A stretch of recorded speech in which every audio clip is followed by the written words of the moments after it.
Upendra sir நான் சின்ன வயசுலேருந்து பார்த்துருக்கேன், வெரி பிக் ஃபேன் சார். அப்பாவும் has told a lot about you. So நீங்கள் படம் பண்ணுறது வந்து இட்ஸ் யூனோ இந்த ட்ரெய்லர் வந்து இட்ஸ் வெரி டிஃப்ரெண்ட்.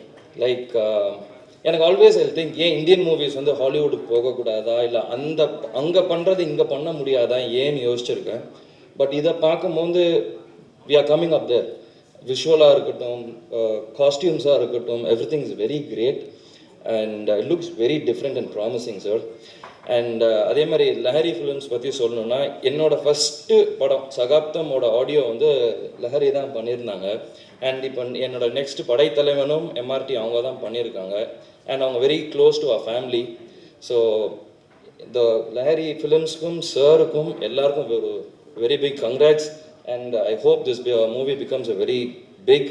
அண்ட் இது வந்து கன்னடா படம் பார்க்காம ஒரு பேன் இண்டியன் மூவியாக பார்த்து தமிழ் மக்களும் இந்த படத்துக்கு தியேட்டருக்கு போய் சப்போர்ட் பண்ணணும். தேங்க்யூ. உபேந்திரா அவர்கள் வந்து நம்ம நாட்டில் இருக்கிற ரொம்ப சில டைரக்டர்ஸ் தான் வந்து ஒரு அவுட் ஆஃப் தி பாக்ஸாக ரொம்ப யூனிக்கான கான்செப்ட்ஸ் எடுத்துக்கிட்டு அதை ஒவ்வொரு வாட்டியும் ப்ரெசென்ட் பண்ணணும்னு சொல்லி நினைப்பாங்க.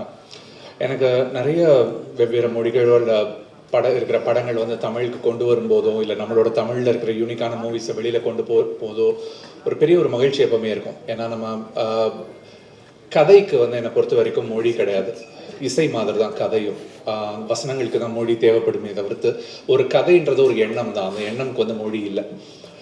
உபேந்திரா அவர்களோட பழைய படங்கள், அவரோட சூப்பர் ஆகட்டும், ஏ ஆகட்டும், இல்லை உபேந்திரா மூவி ஆகட்டும், ஸோ ஒவ்வொரு படமும் அவர் வந்து ஒரு யூனிக்கான ஒரு கான்செப்ட் எடுத்துக்கிட்டு அந்த கான்செப்டை ரொம்ப டீப்பாக ஒரு ஃபிலாசபர் மாதிரி அவர் இந்த உலகத்தை பார்க்குறாரு. ஸோ அந்த ஒரு கான்செப்ட் எனக்கு ரொம்ப பிடிச்சிருந்துச்சு. எது எடுத்தாலும் எப்படி வந்து லவ், ஈகோ அதை மட்டும் எடுத்துகிட்டு டீப்பாக அதை மட்டும் ஒரு படத்தில் அனலைஸ் பண்ணுறாரோ, அதே மாதிரி ஒரு ஃப்யூச்சர் பாலிடிக்ஸ் எடுத்துகிட்டு ஒரு ஐடியல் சொசைட்டி எப்படி இருக்கும்னு எடுத்துக்கிட்டு இன்னொரு படத்தில் கொண்டு வராரு. இந்த படத்தோட ட்ரெய்லர் பார்த்தேன். ட்ரெய்லர் செம்ம இம்ப்ரெசிவாக இருந்துச்சு. ஒரு மாசமான ஒரு ஸ்கேலில் ஒரு டோட்டலி டிஃப்ரெண்ட் ஒரு ஃப்யூச்சரில் செட் பண்ண மாதிரியான ஒரு படம் வந்து ரொம்ப அழகாக செட் பண்ணியிருந்தார் இந்த படத்தை. அவருக்கும் அவருடைய ஒட்டுமொத்த டீமுக்கும் என்னுடைய வாழ்த்துக்கள் நான் சொல்லிக்கிறேன். இது மாதிரி நிறைய படங்கள் வரணும். தொடர்ந்து நிறைய படங்கள் வந்து வித்தியாசமான கதைக்களங்கள் தான் நமக்கு இன்றைக்கி தேவைப்படுது. இன்றைக்கி வந்து திரையரங்குக்குள்ளே எல்லாரையும் கொண்டு வர்றதுக்கு வந்து நல்ல கதை அம்சமும் நல்ல கதைக்களமும் இது வரைக்கும் நம்ம பார்க்காத ஒரு உலகத்தை கொண்டு வந்து நம்ம கண் முன்னாடி நிறுத்துறதும் தான் நமக்கு எல்லாருக்குமே தேவைப்படுது. அது மாதிரி வர படைப்பாளிகள் எங்கேருந்து வந்தாலும் அவங்கள வந்து நம்ம எல்லாம் வரவேற்கணும்னு நான் நினைக்கிறேன். அவங்களுக்கு அந்த ஒட்டுமொத்த குழுவுக்கு என்னுடைய வாழ்த்துக்கள் சொல்லிட்டு விடைபெறேன். நன்றி, வணக்கம். நான் நல்லா தமிழ் பேச வரல, பட் ஏன்னா தப்பாக பேச மன்னிச்சிடுங்கோ. இப்போ நான் கேரக்டர் பற்றி, நான் மூவி பற்றி ஒன்றுமே சொல்ல முடியாது. But I'm sure in just like 3 days you all will enter the UI world and you will expect the unexpected, because as you all know, Uppi sir not only has pan-India fans but pan-world fans, and he stands out from everyone, creates magic in his work, and everybody is excited. And I believe that here also they'll give massive response, and hope you all enjoy the movie as much as we enjoyed making it. Thank you so much. Nandri. நான் என்ன பேசுகிறது already என்னென்ன பண்ணியிருக்கணும் எல்லாம் கிளிம்ஸ்லேயே நீங்கள் எல்லாம் பார்த்துருக்கீங்க. நீங்கள் நினச்சிருக்கீங்க இது என்ன ஒரு கலர்ஃபுல்லாக வேர்ல்டு வருது, இது பார்த்தா நெக்ஸ்ட்டு பிளாக் அண்ட் ஒயிட்டில் ஒரு 2040 வருது, சாங் பார்த்தா ட்ரோல் சாங்கு, இது என்ன எங்கே கனெக்ஷன்னுட்டு சின்ன ஒரு இது சொல்கிறேன். இது ஒரு ஃப்ரூட் சாலட் மாதிரி. நீங்கள் எல்லா ஃப்ரூட்ஸும் இருக்குது, பட் அது ஒரு ஃப்ரூட் சாலட், எல்லாமே ஒன்று கப்பில் இருக்குது. அந்த மாதிரி ஒரு படம் இது. இதில் வர்ற டீகோடிங் ஒரு சின்ன ஒரு இது பண்ணியிருக்கிறேன். என்னன்னா, நீங்கள் பார்க்கும்போது ஒரு பக்கா கமர்ஷியல் படம், ஒரு இன்ட்ரெஸ்டிங்கான ஒரு ஸ்டோரி அப்படியே இருக்குது. But in different world. அது என்னன்னா, த ஹோல் வேர்ல்டே கொண்டு வந்து ஒரு செட்டில் வச்சு பண்ண படம் இது. இங்கே யூரோப்பியன்ஸ் இருக்கிறாங்க, அமெரிக்கன்ஸு, ரஷ்யன்ஸு, ஆப்ரிக்கன்ஸு எல்லாருமே இருக்கிறாங்க, இந்தியன்ஸ் இருக்கிறாங்க. ஹோல் வேர்ல்டை ரெப்ரசன்ட் பண்ண மாதிரி ஒரு இது. அதுக்கு ஒரு லேயர்ஸ் இருக்குது. ஆக்சுவலி நீங்கள் பார்த்த ஒரு ஸ்டோரி, நீங்கள் அதெல்லாம் நான் டீகோட் பண்ணுறதுக்கு எதுக்கு படக்கு போகணும் அப்படி நினச்சா அது வேண்டாம். நீங்கள் ஆராம்சே ஒரு படம் பார்க்கலாம். கொஞ்சம் இன்ட்ரெஸ்டிங்காக நீங்கள் திங்க் பண்ணால், ஒரு ஹவுஸ் பார்த்தா ஒரு ஹவுஸ் டிஃப்ரெண்ட்டாக இருக்குது, ஒரு ஆர்டிஸ்ட் ஒரு காஸ்டியூம் பார்த்தா கொஞ்சம் வேறு மாதிரி இருக்குது. அதில் ஒரு மீனிங் இருக்குது, அது நீங்கள் டீகோட் பண்ணல இந்த படம். அந்த மாதிரி பெரிய ஒரு மெட்டபரிக்காக சொன்ன ஒரு மெட்டபரிக்காக சொல்கிறதுக்கு ட்ரை பண்ண ஒரு படம் இது. அப்புறமா இன்னொரு ஒரு இது சொல்கிறேன். எல்லாருமே என்னன்னா, இப்போ நாங்கள் படம் பண்ணும் போது நான் இது ஒரு ஸ்டோரி சொல்லணும்னு சொல்கிறது ஒரு இது ஸ்டைலு. இதில் ஒரு சின்ன இது பண்ணியிருக்கிறேன், இது நீங்கள் சொல்லணும், நான் கேட்கணும், அதுக்காக இந்த படம் பண்ணியிருக்கிறேன். I am waiting, please support UI. என்னென்னா அப்போ ஃபஸ்ட்டு படம் பண்ண மாதிரி கொஞ்சம் இதாச்சு, தெலுங்குல ரிலீஸ் ஆச்சு அது கரெக்டாக. இங்கே அந்த 20-25 இயர்ஸ் பேக்குன்னு நினைக்கிறேன். அங்கே ரிலீஸ் அனௌன்ஸ் பண்ணி அது ஏதோ ப்ராப்ளம் ஆச்சு, போஸ்ட்போன் ஆச்சு, அதுக்காக கரெக்டாக ரிலீஸ் ஆகலை. என் படம் ரொம்ப நீங்கள் பார்க்கல. ஓகே, இப்போ நான் ஒரு பேன் இண்டியா ஒரு அட்வான்டேஜ் வந்திருக்கு. இந்த படம் இப்போது டைரெக்டாக இங்கே எடுத்துகிட்டு வந்திருக்கிறேன். And also I should thank actually நான் ஹீரோயின் ரீஷ்மா. நீங்கள் சாங் பார்த்துருக்கீங்க எவ்வளோ அழகாக பண்ணியிருக்கேன்ட்டு. அப்புறமா லஹரி ஃபிலிம்ஸ், அவருக்கு நான் டெஃபினட்டாக இந்த மாதிரி ஒரு கிராஞ்சர் இது வந்திருக்கேன்னா மனோகர் நாயுடு, அப்புறமா கேபி ஸ்ரீகாந்த், நவீன், சந்துரு, இவர் எல்லாரும் சப்போர்ட் இருக்குது.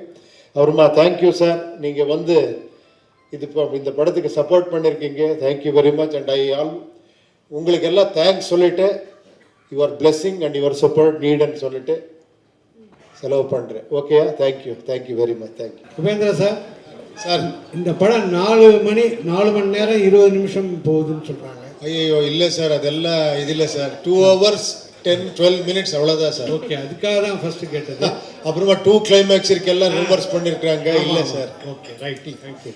100 கிளைமேக்ஸ் இருக்கு சார், நீங்கள் திங்க் பண்ண, இல்லைன்னா ஒரே கிளைமேக்ஸ் சார். சார், அப்போ அந்த டைட்டில் வந்து யூன்னு இருக்குது, பட் அது வந்து குதிரை லாடம், ஹார்ஸ் ஷூ மாதிரி இருக்குது. ஹார்ஸுக்கும் அந்த ஸ்டோரிக்கு ஏதாவது கனெக்ஷன் இருக்கா? டெஃபினெட்லி கனெக்ஷன் இருக்குது சார். அப்போ அந்த ஹார்ஸுக்கு வந்து ஒரு கொம்பெல்லாம் வச்சுருக்கீங்க தலையில். ஆமாம் சார். அது என்ன ஸ்பெஷல் சார் அது? நீங்கள் படம் பார்த்துட்டு இன்னொரு வாட்டி உட்காரலாம் சார், அதுக்காக நீங்கள் படம் பாருங்கள் சார். சார், இது வந்து உலகப் போர் மாதிரி காமிச்சிருக்கீங்க. ஸோ எல்லாருமே வந்து பசி பட்னிலாம் காமிச்சிருக்கீங்க. பட் ஆனால் எல்லார் கையிலையும் மொபைல்ஸ் கொடுத்துருக்கீங்க, மொபைல் பார்க்குறாங்க. ஸோ வருங்காலத்தில் இந்த மொபைல் அடிக்ட் ஆகி இந்த மாதிரி நிலைமைக்கு வருவாங்கன்றதை இப்போ முன்கூட்டியே பண்ணிட்டீங்களா? சார், அது எப்படி யாரும் நினைக்கல. இப்போவும் மொபைல் இருக்குது, அது யூஸும் பண்ணலாம், அது மிஸ்யூஸும் பண்ணலாம். அது ஒரு சிம்பிள் இது சார், அவ்வளோதான். சார், யூஐனா நாங்களும் அர்த்தமா? யூஐ பாருங்க, நீங்க ஒரு டைட்டில் கொடுத்துட்டீங்க, இன்யாரா கேட்டால் இன்னொரு டைட்டில் கொடுக்குறாங்களான்னு கேட்குறேன் இப்போ. சார், அமீர் கான் பார்த்து வந்து விஷ் பண்ணாரு, சரிங்களா? அப்புறம் வந்து அந்த 2040 காட்டியிருக்கீங்க, அதுக்கு என்ன சொன்னார் அமீர் கான்? சார், அவர் அங்கே வீடியோல சொல்லியிருக்கிறாங்க சார். அவர் இல்லை சார், அவருக்கு இங்கிலீஷில் பேசினாரு, ஹிந்தியில் பேசினாரு, தமிழ் ஆளுக்கு அவ்வளோ புரியல, அது கேட்குறேன். ஓ, இங்கிலீஷில் பேசியிருக்காங்க. தமிழ் ஆளுக்கு அவ்வளோ புரியல சார். அமீர் கான் என்ன சொன்னாருன்னு சொல்லிட்டு நீங்கள் தமிழில் சொல்லுங்க. அப்படியா? ஓகே. என்ன அப்ரிஷியேட் பண்ணாரு, ரொம்ப ஷாக்கிங்காக இருக்குது, ரொம்ப எல்லாருமே ஈவன் ஹிந்தி ஆடியன்ஸ்க்கு இது பிடிக்குன்னு சொன்னார். எல்லா மக்களும் ரசிக்கிறாங்க, இது நான் ரொம்ப ரசித்தேன்னு சொன்னார். சார், யூஐ அது பார்க்கும்போது நாமும் சிம்பிள் வருது சார். நாமம் ஒருவேளை நீங்க ஸ்பெசிஃபிக்கா அதான் வச்சீங்களா? நடுவுல வந்து நெருப்பு இருக்கிற மாதிரி பாருங்க, இன்னொரு டைட்டில் வந்துடுச்சு, நாமம். Thank you sir. இதில் யாரெல்லாம் பேன் இண்டியானா பாலிவுட்டு, கோலிவுட் எல்லாம் போடுவாங்க, ஆர்டிஸ்ட்டு போடுவாங்க. ஸோ இதில் அந்த மாதிரி யாரையுமே காட்டலை, நீங்கள் மட்டும் தான் வரீங்க. கேஜிஎஃப்க்கு அப்புறம் அந்த கன்னை தூக்கிட்டு வர மாதிரியே காமிச்சிருக்கீங்க. இல்லை சார், இது ஃபேன் இண்டியா. யார் ஃபேன்ஸ் இருக்கிறாங்க, அது ஃபேன்ஸ் தான் பேன் இண்டியா பண்ணுறாங்க சார். எனக்கு பேன் இண்டியா, நீங்கள் தான் பேன் இண்டியா, நீங்கள் இல்லை. ரஜினி சாரோடைய கூலி பண்ணுறீங்கல்ல, அது அப்படியே நீங்கள் கேமராமேன்ஸ் எல்லாம் கேட்குறாங்க, தலைவரை பற்றி என்ன எதுவுமே சொல்லலை அப்படின்ட்டு. அதுக்காக நான் இன்னொரு வாட்டி வரேன். இங்கே ஒரு 1 minute அவர் கூட சொல்ல முடியல சார். டெஃபினட்டா இந்த ஆப்பர்ச்சுனிட்டி கிடைச்சா டெஃபினட்டா பண்ணுறேன். ஓகே. ப்ரொடியூசர் யார் சொல்லணும்? நீங்கள் ப்ரொடியூஸ் பண்ணா ஓகே, இல்லை நானே ப்ரொடியூஸ் பண்ணணுமா? இங்கே ப்ரொடியூசர் இருக்கிறாங்க. சார், உபேந்திரா சார், உங்களுக்கு தான் ஒரு கேள்வி. இதை இங்கே சார். சார், படத்தில் அந்த ஃபேமன் இருக்க மாதிரி காட்டுறீங்க, பஞ்சத்தில் இருக்க மாதிரி. அங்கே பார்க்கும்போது பார்த்தீங்கன்னா எல்லாமே காஸ்டியூம் இல்லாமல் எல்லாமே ரொம்ப அழுக்காக இருக்காங்க. ஆனால் அவங்க போட்டிருக்க மாஸ்க் வண்டி புதுசாகவே இருக்கே சார். ஏன் சார் அதை கொஞ்சம் கவனம் செலுத்தா மாட்டீங்க? எந்த மாஸ்க் சார்? மாஸ்க் போட்டிருக்காங்களே, அது வண்டி புதுசாக இருக்கு. அதான் புதுசாக இருக்கா? இல்லை சார், இட் இஸ் நியூ. அந்த மாஸ்க் வந்து இட் இஸ் நியூன்ற நீங்க எல்லாருமே ஃபேமிலி பஞ்சத்துல இருக்காங்கன்னு காட்டுறீங்க நம்ம கஷ்டத்துல இருக்க மாதிரி செல்போன் ஓகே விட்டுருங்க அது- ஆனா மாஸ்க் வந்து புதுசா இருக்கு சார் அதுவும் ஃப்ரீ டிஸ்ட்ரிபியூஷன்ல வருது சார். சார் இதில் வந்து இன்னொன்று காட்டியிருக்கீங்க, அதிகாரம் தான் வந்து இது பண்ணும், கிளர்ச்சிலாம் ஒன்றும் பண்ண முடியாது சொல்லியிருக்கீங்க. ஆனால் அந்த 2040 ஜாதி இந்த இது அடிப்படையில் தான் வருமா? அந்த இதை காமிச்சிட்டு இருக்கீங்க ஜாதியெல்லாம். சார் நீங்க ஆன்சர் பண்ணணும் சார், அது கொஸ்டின் இல்லை சார், நீங்க ஆன்சர் பண்ணணும். அது நான் அதான் கேட்குறேன், ஜாதி ஒழியவே ஒழியாதா? நீங்கள் ஏன்னா அங்கேயும் வச்சிருக்கீங்க. அது நாங்க கேட்கணும் சார். என்னை பத்தி நான் கேட்கணும், உங்களை பத்தி நீங்க கேட்கணும். அது அது இன்னொரு கேட்கறது வார்த்தை இது இல்லை, அது கொஸ்டின் இல்லை. அது that is question for our self, not others. we cannot question others. நீங்கள் வந்து அதில் வில்லன் மாதிரி வரீங்க, அவங்க எல்லாம் மக்கள்லாம் ஒரு கிளர்ச்சியில் தான் இருக்கிறாங்க. ஸோ அது சொல்யூஷன் சொல்ல வருவீங்கன்னு பார்த்தா எல்லாரும் சாகடிக்க தான் செய்கிறீங்க. அதை தான் கேட்குறேன், ஒருவேளை ஜாதி இருக்கும் அந்த இடத்துல வந்து நம்ம சாகடிக்கலாம் எல்லாரையும், ஒட்டு மொத்தமாக மக்களை எல்லாத்தையும் கொண்டுடலாம் அப்படின்னு வரீங்களான்னு கேட்க வரேன். அதே சார், அது இன்ட்ரெஸ்டிங் பாயிண்ட் சார். இதுக்காக நீங்க படம் பாருங்க சார் ப்ளீஸ். சார் இப்போ கூட ஜாதி ஒழியல்னு சொல்லிட்டு 2040 ஜாதி ஒழியல் இது ஒரு கேட்ட கொஸ்டினோட தொடர்ச்சி தான் இது. இப்போ வந்து ஜாதி வந்து சர்டிஃபிகேட்டில் போடுறாங்க, 2040 வந்து நீங்கள் இப்படி யோசிச்சிங்களோ உடம்புல போடுவாங்கன்ட்டு. ஜாதியோட சிம்பிள் இம்ப்ரூவ்மெண்ட் சார். ஜாதியோட சிம்பிள் அப்போ கம்பல்சரி இருக்கும் 2040 உங்கள் மைண்ட் தாட்டில். எல்லார் மைண்ட்லேயும் அது இருக்கு சார். இல்லை சண்முக சார் பாண்டியன் சார் கிட்ட மட்டும் ஒரே கொஸ்டின். எல்லாருக்குமே வந்து அப்போ வந்து கேப்டன் தான் சொல்லுவாங்க, இப்போ எல்லாருமே டைட்டில் வச்சுக்கிட்டே வராங்க. இப்போ பார்த்தீங்கன்னா ஆந்திரா பார்த்தீங்கன்னா ஜூனியர் என்டிஆர்லாம் வச்சாங்க. இப்போ வர படங்கள் படைத்தலைவன்லாம் ஜூனியர் கேப்டன் அப்படின்னு போடுறதுக்கான வாய்ப்பு இருக்குமா வருங்காலங்கள்? ஏங்க இந்த படத்து இதுக்கு வந்துட்டு என்ன கேள்வி கேட்குறீங்களே, இது நியாயமா? என் படம் வாங்க, நீங்கள் என்ன கேள்வி வேணால் கேளுங்க, நான் உங்களுக்கு பதில் சொல்கிறேன்.